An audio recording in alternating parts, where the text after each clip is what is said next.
જ્યાં ડાયવર્ઝન આવે ને ત્યાં પછી માર પડે. આપણે બધા સ્ટુડન્ટ્સ છીએ.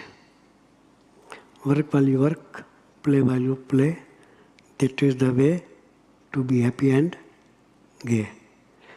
કામ ટાઈમે કામ, ભણવાનું ટાઈમ ભણવાનું.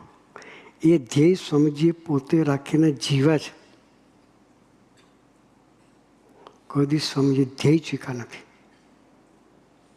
એટલે આજે સમાજનો ત્રીજો મુદ્દો કયો?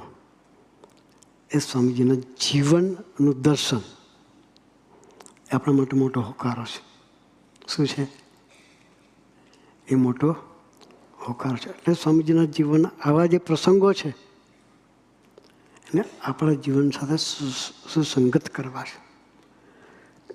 નિરંતર પિન મારના જોઈએ.